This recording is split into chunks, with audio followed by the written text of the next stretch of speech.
Hello and welcome to the start of the second travel vlog. I am at the north entrance of the Yellowstone National Park at Gardner, Montana. So yesterday we drove all the way down from Glacier to Yellowstone, over 500 kilometers, and we're still in the same state. And right now I am in front of the Yellowstone Heritage and Research Center, and I just got out of it. I spent 2 hours in there scanning books and pamphlets and historic manuscripts. So they have everything from geology to climatology to human history of the park, and obviously that is what I am interested in. And the woman was so kind. Like, usually you need an appointment, but since the north entrance to Yellowstone is closed, the town of Gardner is basically empty. Like, there are just a couple of tourists around here. And so I was basically the only person in the library, and the librarian took plenty of time to help me out. She found all the books that I was looking for. She searched for the pamphlets, and I was able to look through all of them without a rush. I took pictures of most of them and scanned them like on my phone. And they include like the original diaries of the first expeditions of Yellowstone from 1870, like in their original handwriting, and newspaper articles from 1870, which is so cool.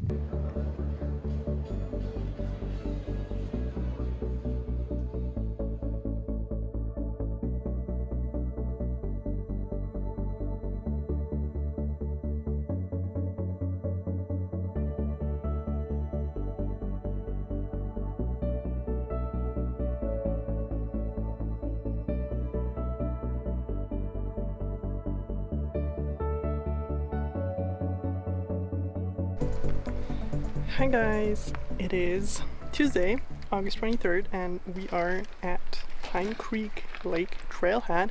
So actually what we wanted to do today is e-bike to Mammoth Hot Springs in the park, but we found out that we can't because the road is inaccessible to bicycles, only to commercial tours. So what we did instead is we drove about an hour to Livingston, Montana, a small gateway town to Yellowstone, and they have a Yellowstone Gateway Museum, so we checked that one out and just walked a little bit through downtown Livingston, and now we're here and we're about to hike this trail. We finally got bear spray because yeah, we are in the middle of bear country. Haven't seen one so far, but who knows, better safe than sorry. And let's go.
Hello!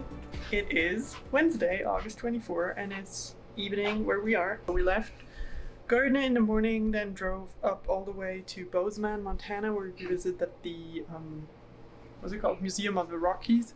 They have a huge dinosaur paleontology exhibition, and then the other part is all American Indian with a special exhibition. And then we drove on to West Yellowstone, which is where we are now. When we arrived here, we went to the Grizzly and Wolf Discovery Center. So they are home to grizzly bears and wolves who change their behaviors because they have been taught so by humans. Like, they would eat out of trash cans and get really dangerous and go into cities, and so normally they would have to be shot, but in this sanctuary they can like live kind of like they would in the natural habitats, and so that is pretty cool, and we really got to see them up close, which I definitely would not want to out in the wild.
Alright, hello.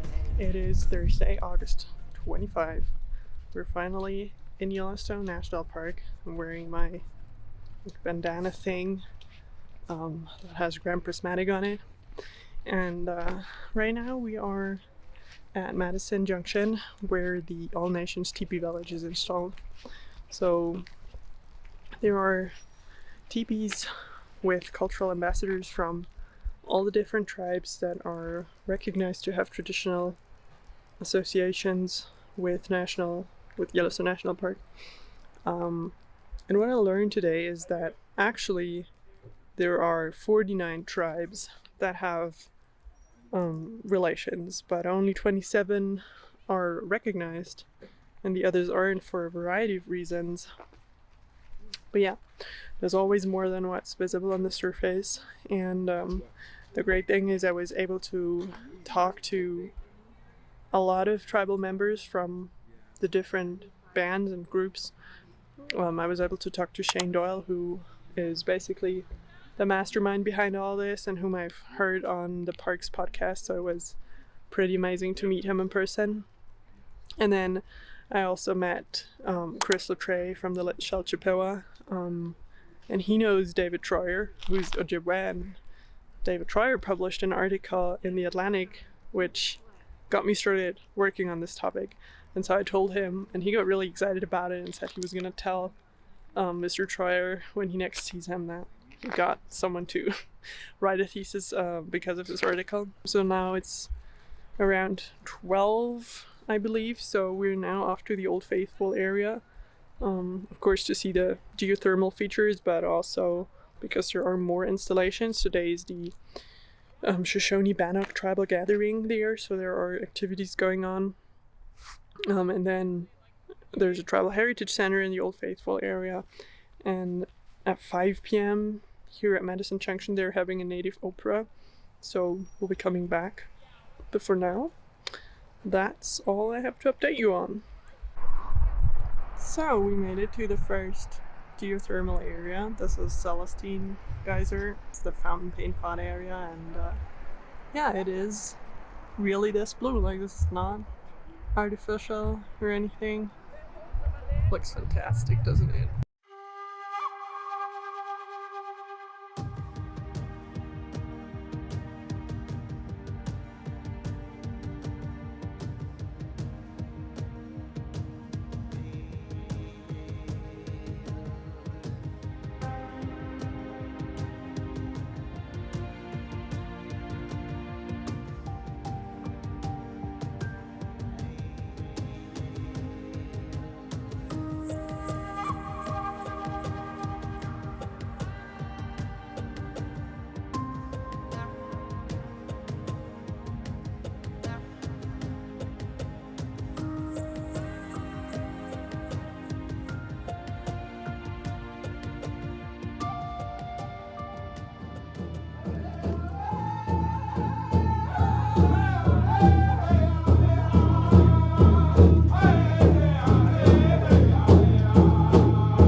8:15 a.m. We are in the park already, bright and early. Sky is clearing up now, sun is coming out. But it was pretty magical when we drove here because there was mist over the rivers and it just looked pretty cool. And the reason why we're here so early is because today we're doing a tour. Here's our bus with a tribal knowledge keeper. So he's taking us to places that are culturally significant to his people and telling us stories about it. The whole thing is called Revisiting Cultural Landscapes Through Stories. And it's free, but I was able to get the last 2 spaces back when I was home. And yeah, so I'm really excited for that.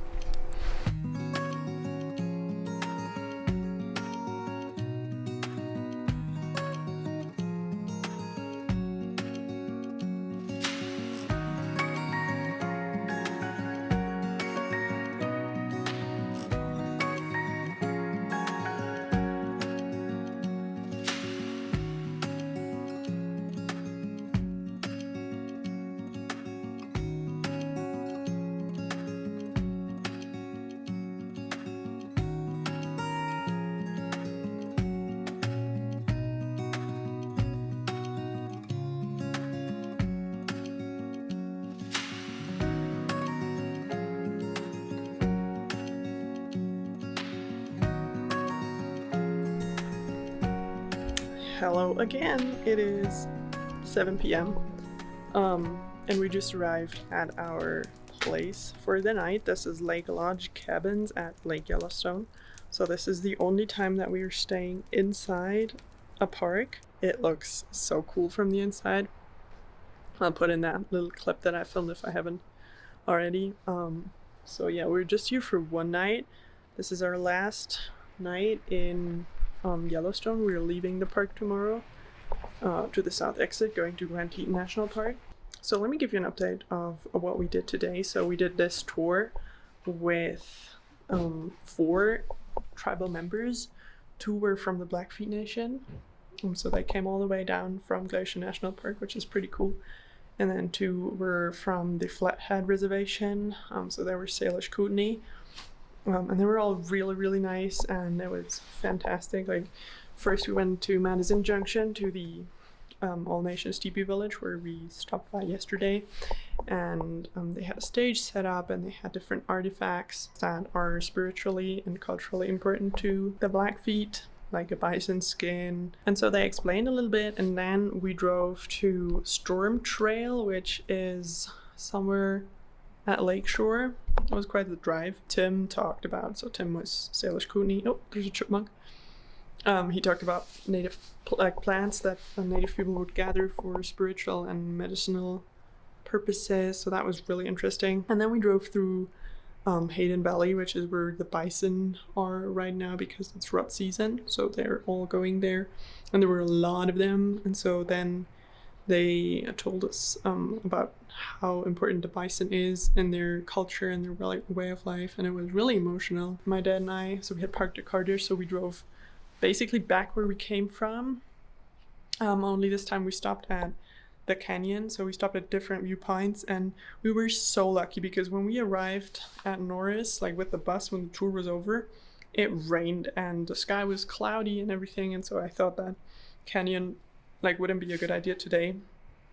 But the closer we got, the lighter the sky got, and by the time we were at the first viewpoint, it got all sunny again. And so we were incredibly lucky, and the views, my goodness. Obviously this must have been spiritual land, because no picture or video could do that justice, but I'm trying my best to still capture the beauty of it. We drove back through Hayden Valley, and there were tons of bison. Like, they were close to the road and some were even on the road, so I was able to get some fantastic close-up shots of bison. We also stopped at a turnout point at one point when there was a male elk. That was beautiful. So overall it was really exhausting, but it was a fantastic day with lots of beautiful views and great information. Now we're here, we're about to head out to dinner at the lodge, and yeah, then tomorrow we're on to Grand Teton.